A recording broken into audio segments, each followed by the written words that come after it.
You know, the World Cup in many ways is a long, long time ago, and yet in Andy Farrell's world, it's just 3 games ago. So he hasn't had all that much time to try and evolve things and move away from what was a terribly disappointing 2019. Where are Ireland at the moment, do you feel?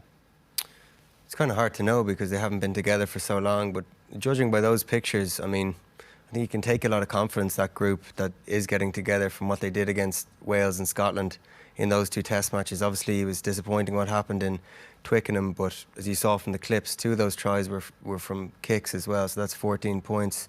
You know, the encouraging thing is they still have an opportunity to win the championship. I think it's going to be a tall order to go over to Paris and try get a bonus point try over there, but there's no reason why that group of players can't do it. And for you, what was the big difference between 18 and 19? I think probably confidence. I think that was from being in the setup in 18 and kind of looking in 19. It seemed like our confidence took the Irish confidence took a big dent after that English defeat. When we got beat up pretty badly in Dublin. And I think we probably didn't recover from that confidence-wise going into the World Cup. But I mean, the Six Nations, from what was just showed, and the new group of guys that have got opportunities to go into that extended squad now, the younger guys, you know, I'd be promising looking into these next 2 games. You've obviously seen a lot of these newer guys up close and personal. Who's caught your eye? Who's made an impression on you? Who are you looking out for over the next couple of weeks? Well, I think the likes of Will Connors and Caelan Doris have done extremely well in the back row. Shane Daly's done brilliantly well for Munster as well, so it'll be interesting to see what they do in the back 3.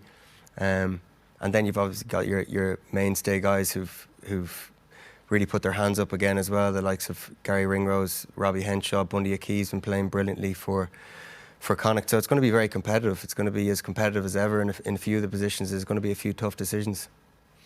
Where are we, Alan? There's an air of doom and gloom, I would think, a little bit still. There's a hangover from the World Cup to an extent. There is. The English game still lingers, no doubt about that, and players will know that themselves. I think, you know, with the break and everything, I think Italy, with respect to them, is probably, that's a good opportunity to get a bit of confidence and belief next week. I don't think you can mix around the team next week and think you can suddenly pick the strongest team the week after. I think he's got to pick his team that he's as close as possible that he's going to start in Paris the week after, because they need game together, they need time together. I suppose the issues are, I'm disappointed for Ryan Baird.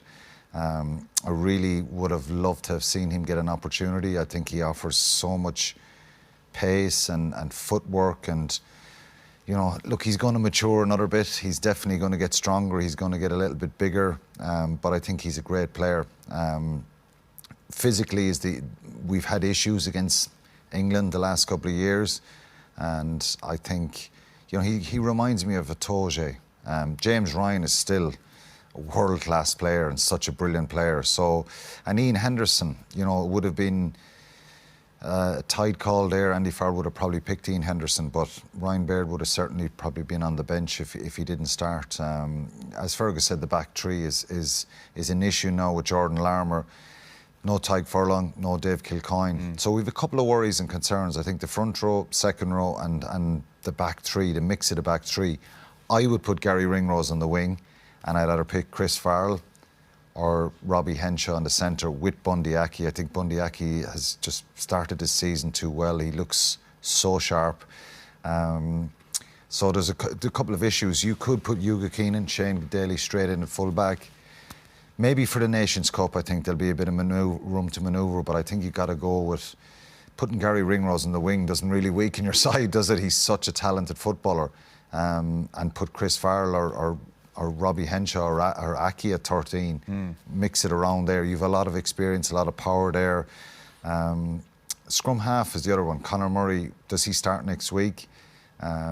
He needs to get some momentum going for himself. Such a brilliant player, and so look, they need to get a good performance against Italy next week. It's a massive task. They probably have to get 10 points if they want to win the championship. But who knows? They could go to Paris, and the way the rugby is going at the moment, you know, they could throw caution to the wind and score tries over there. But it'll be interesting to see how they hit the ground running next Saturday.